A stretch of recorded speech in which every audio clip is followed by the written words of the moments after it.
దేవుని పరిశుద్ధ నామమునకు మహిమ కలుగును గాక. దేవుడిచ్చినటువంటి ఈ నూతన దినము కొరకు, ఈ నూతన సమయం కొరకు, ఈ తరుణం కొరకు దేవాది దేవునికి వేలాది వందనాలు చెల్లిస్తూ ఉన్నాను. ఈరోజు దేవుడు మనకిస్తున్నటువంటి వాగ్దానము 23వ కీర్తన 1వ వచనము. యెహోవా నా కాపరి, యెహోవా నా కాపరి. యెహోవాను కాపరిగా కలిగి ఉండడమే గొప్ప ధన్యత. అటువంటి ధన్యత ఈ దినాన నీకు నాకు దేవుడిస్తూ ఉన్నాడు. ఈ ధన్యతలో దాగి ఉన్నటువంటి భావాన్ని ఒకసారి మనం చూచినట్లయితే, గొర్రెల కాపరి ఎప్పుడు గొర్రెలకు ముందు నడుస్తాడు, గొర్రెలు వెనక నడుస్తాయి. అంటే మనం ఈ దినం అనుభవించబోయే ప్రతి అనుభవంలో మనకంటే ముందు యెహోవా నడుస్తూ ఉన్నాడు. ఎందుకంటే ఆయన కాపరి. ఆయన నడిచిన తర్వాత, ఆయన రుచి చూచిన తర్వాత ఆ అనుభవాన్ని మనకి ఇస్తాడనమాట. అప్పుడు మనం దానిని అనుభవిస్తాము. కనుక ఇది ఇచ్చేటటువంటి మొట్టమొదటి ఆధిక్యత, ఆయన మన కాపరి, ఆయన మన ముందు నడుస్తూ ఉన్నాడు. యోహాను సువార్త 10వ అధ్యాయం 4వ వచనంలో మనం చూసినట్లయితే, అతడు తన సొంత గొర్రెలనన్నిటినీ వెలుపలికి నడిపించినప్పుడల్లా వాటికి ముందుగా నడుచును. నిన్ను లోకంలోనికి పంపించేటప్పుడు నీకంటే ముందు నీ కాపరి నడుచును. దేవునికి మహిమ కలుగును గాక.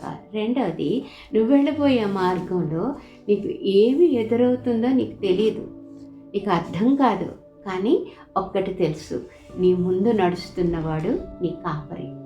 నీకు ఏది తగలకుండా, రాకుండా, నీవు పడిపోకుండా, హాని కలగకుండా కాపాడేటటువంటి నీ కాపరి నీకు ముందు నడుస్తున్నాడు కనుక నీకు భయం లేదు. మూడో విషయానికి వస్తే, ఆయన చేతిలో ఒక దండం ఉంది, ఒక దుడ్డుకర్ర ఉంది. ఈ దుడ్డుకర్ర నిన్ను క్రమశిక్షణలో పెడుతుంది, ఈ దండం నిన్ను ధైర్యంతో ముందుకు నడిపిస్తుంది. ఇవి రెండూ నీకున్నప్పుడు నీకు లేమి లేదు. ఆయన నీ కాపరి. ఆయన కాపరిగా నీవు సంతోషంగా ఈ దినాలన్నిటిలో ఆయనకు మహిమ తీసుకొని వచ్చుదువు గాక.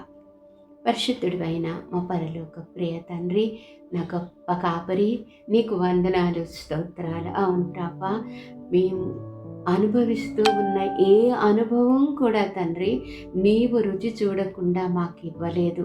మా ముందు నీవు నడుస్తున్నావు కనుక నీకు వందనాలు. మేము పొందబోయే సవాళ్ళన్నీ కూడా తండ్రి మాకంటే ముందు నీవు ఎరిగిన దేవుడవు కనుక, నీ చేతిలో దుడ్డుకర్ర ఉంది కనుక, దండం ఉంది కనుక నీకు వందనాలు ప్రభా. శత్రువు నుండి మమ్మను కాపాడే దేవుడవు, మమ్మను క్రమశిక్షణలో పెట్టే దేవుడవు కనుక వేలాది వందనాలు నీకు చెల్లిస్తూ మా కాపరి నీ చేతుల్లో మమ్మల్ని అప్పగించుకుంటున్నాం. యేసు నామములో అడిగి వేడుకుంటున్నాం తండ్రి.